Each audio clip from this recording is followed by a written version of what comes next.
It is not expedient for me, doubtless, to glory. I will come to visions and revelations of the Lord. I knew a man in Christ above 14 years ago, whether in the body I cannot tell, or whether out of the body I cannot tell, God knoweth. Such an one caught up to the third heaven. And I knew such a man, whether in the body or out of the body I cannot tell, God knoweth, how that he was caught up into paradise, and heard unspeakable words, which it is not lawful for a man to utter.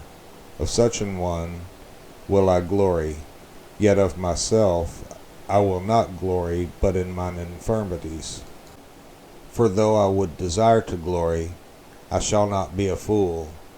For I will say the truth, but now I forbear, lest any man should think of me above that which he seeth me to be, or that he heareth of me.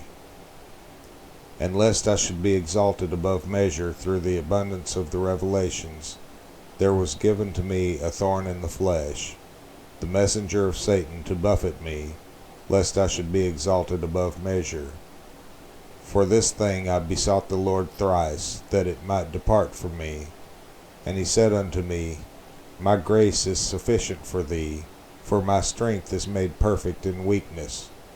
Most gladly therefore will I rather glory in my infirmities, that the power of Christ may rest upon me.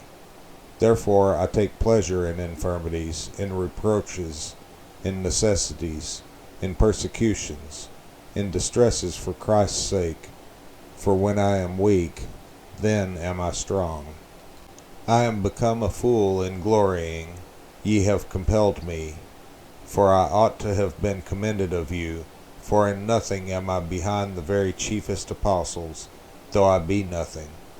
Truly the signs of an apostle were wrought among you in all patience, in signs and wonders and mighty deeds. For what is it wherein ye were inferior to other churches, except it be that I myself was not burdensome to you? Forgive me this wrong.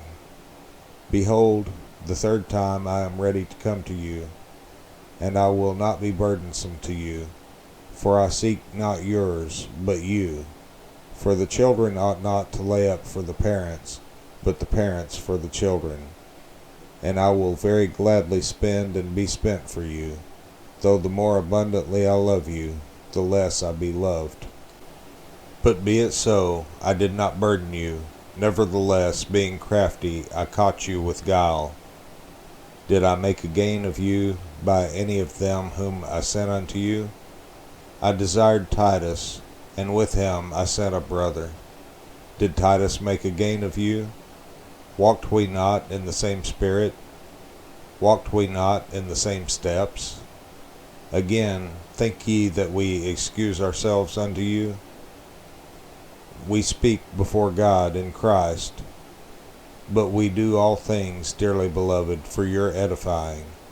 For I fear lest when I come I shall not find you such as I would, and that I shall be found unto you such as ye would not, lest there be debates, envyings, wraths, strifes, backbitings, whisperings, swellings, tumults, and lest when I come again my God will humble me among you, and that I shall bewail many which have sinned already, and have not repented of the uncleanness and fornication and lasciviousness which they have committed.